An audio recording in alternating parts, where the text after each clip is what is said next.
아르노 가이거, 유배 중인 나의 왕. 7번째.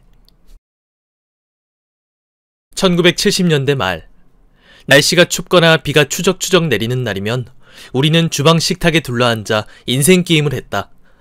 만 10살 이상의 아이들을 위한 건전한 보드게임으로 돈을 제일 많이 버는 사람이 이기는 것이었다. 게임판은 나이와 인생의 단계에 관련된 다채로운 그림으로 뒤덮여 있었다. 우리는 룰렛을 돌리고 룰렛이 가리키는 길을 따라갔다. 교육, 여행, 결혼, 성공, 실패. 새로 지은 집들이 다시 불타 없어졌다. 직업상의 역경, 유전 발견, 투자 실패, 은혼식, 은퇴.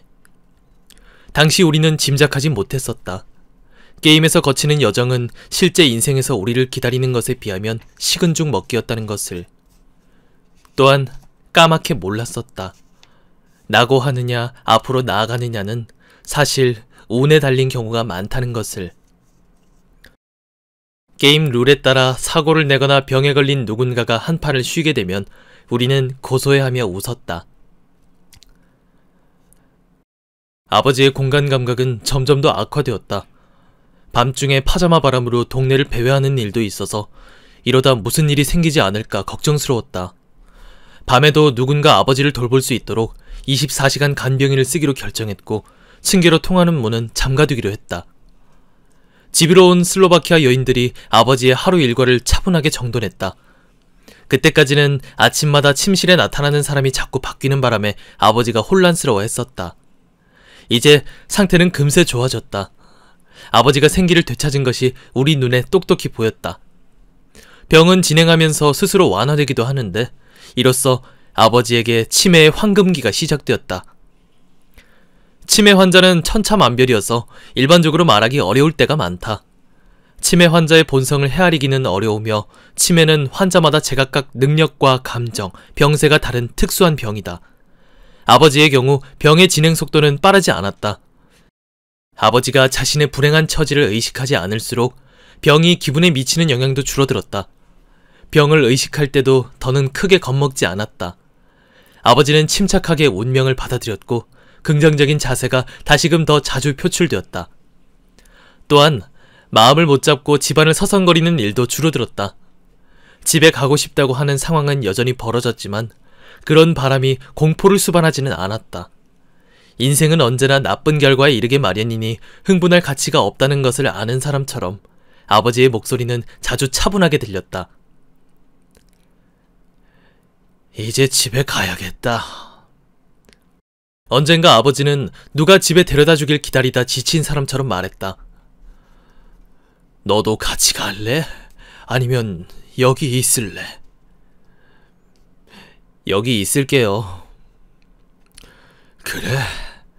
그럼 나 혼자 가마. 여기서 암만 기다려봐야 무슨 소용이 있겠니? 이러다 11월에나 집에 가게 될지 누가 알아.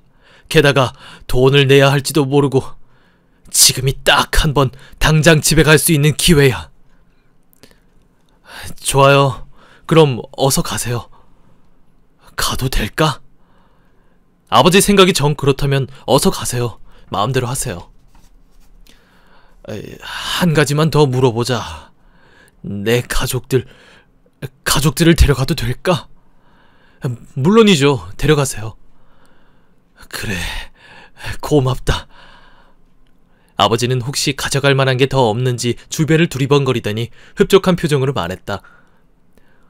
나하고 직접 상관이 있는 건 더 없구나. 이어 아버지는 식탁에 앉은 내게 다시 다가왔다. 그 얼굴 표정에 조금 곤혹스러워하는 기색이 비쳤다. 아버지는 망설이다가 마침내 고민을 털어놓았다. 주소 아니? 아니면 다른 힌트라도 줄래? 그러니까 이를테면 집이 보일 때까지 위쪽 길을 쭉 따라가라 이런 식으로 말해줄 수 있겠냐는 거지.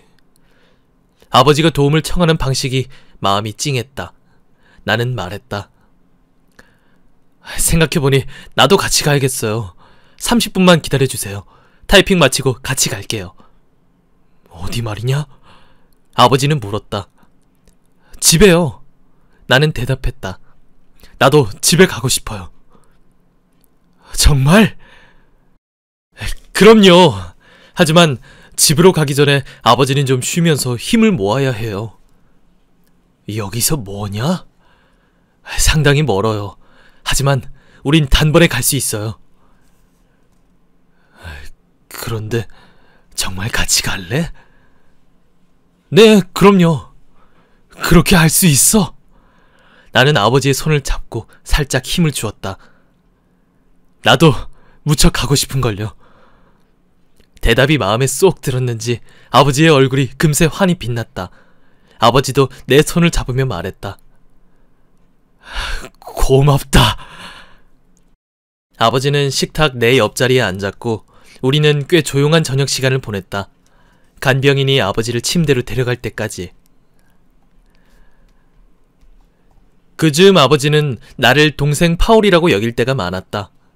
나는 아무래도 상관없었다. 중요한 것은 가족이니까. 아버지가 아침마다 노래하듯 이렇게 인사해도 괜찮았다. 안녕, 우리 멋진 동생아. 때로는 말하다 말고 느닷없이 나를 동생 파울이라고, 삼림 감독관이라고 소개하고는 이렇게 덧붙이기도 했다. 시인이고 사상가지. 이제 아버지는 혼자 힘으로 멀리 달아나지 못하는 신세나 다름없었다. 아버지가 집 앞 나지막한 담장에 앉아서 또는 테라스에 서서 마을을 내려다보는 순간이 자주 되풀이되었다. 이따금 나는 아버지가 건강한 모습으로 나를 돌아보며 지나가는 말로 아무 얘기나 꺼내길 기다렸다. 우리는 지나가는 말 말고는 대화를 나눈 적이 없었다. 아버지는 나를 간곡히 타이른 적도, 내게 조언을 해준 적도 없었다. 교육적으로 중요한 내용이 담긴 훈계를 아버지에게서 들은 기억이 없다. 아버지가 주로 얘기하는 전문 분야는 날씨나 경치의 변화였다. 나무 그늘 아래 서 있는 아버지를 보면 모든 것이 정상이라고 생각할 수도 있었다. 당시 나는 남은 시간이 별로 없다고 생각했다. 우리가 내년에는 어디쯤 있고 내후년에는 또 어디쯤 있을까 헤아려 보았다. 2, 3년. 내가 대략 소설 한 권을 쓰는데 걸리는 시간이다. 3년. 당시 아버지와 통할 수 있는 시간은 앞으로 그 정도라고 생각했다.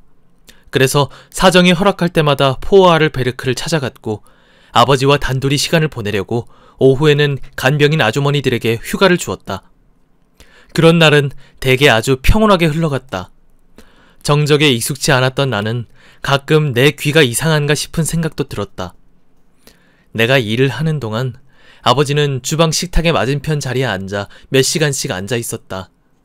두 손으로 식탁을 문지르고 간간히 빠르게 쌕쌕 숨을 몰아쉬고 신문꽂이를 만지작거리기도 했지만 그러지 않을 때는 조용히 있었다. 때로는 내게 뭘 묻기도 하고 함께 이야기를 나누기도 하고 노트북 화면을 보며 소리내 읽기도 했다. 내가 뭘 쓰고 있는지 궁금하냐고 묻자 아버지는 대답했다. 그래, 나도 조금은 궁금해해도 되지. 그러고는 다시 자리에 앉아 꿈꾸는 듯한 표정을 지었다. 그런 멍한 모습을 보고 있노라면 아버지가 노인이라는 실감이 났다. 아버지는 당장 그보다 더 급한 일은 없다는 듯 손가락으로 장난치는 틈틈이 도움이 필요하면 말하라고 했다. 안타깝지만 사실이야. 아버지는 덧붙였다. 이제 난 아무짝에도 쓸모없는 사람이지. 능력도 많이 소진돼 버렸고. 어렵구나. 분명 너한테 큰 힘은 못 될 거야. 나는 이렇게 말했다. 누구보다도 아버지가 큰 힘이 되는걸요. 그런 말 마라. 아버지는 대답했다. 그렇다니까요. 정말이에요. 아버지가 제일 큰 힘이 돼요. 그렇게 말해주니 고맙구나. 정말이라니까요. 아버지는 잠시 골똘히 생각하더니 말했다. 그러면 일단 그렇다고 해두마. 혼자 거실에 앉아있을 때면 아버지는 자주 노래를 불렀고 노랫소리는 갈수록 더 커졌다. 이런 식이라면 90살까지도 사시겠다는 생각이 들었다. 실제로 아버지는 건강하게 살았다. 매일 규칙적으로 식사하고 노래를 많이 하고 산책을 하고 오래 주무셨다. 금요일에는 식탁에 고기가 오르지 않았다. 아버지를 돌보는 슬로바키아 여인들은 그런 일들을 중요하게 여겼다. 페터 형의 가족들이 전날 교회에 다녀온 경우에는 일요일에 간병인들이 교회로 모셔갔다.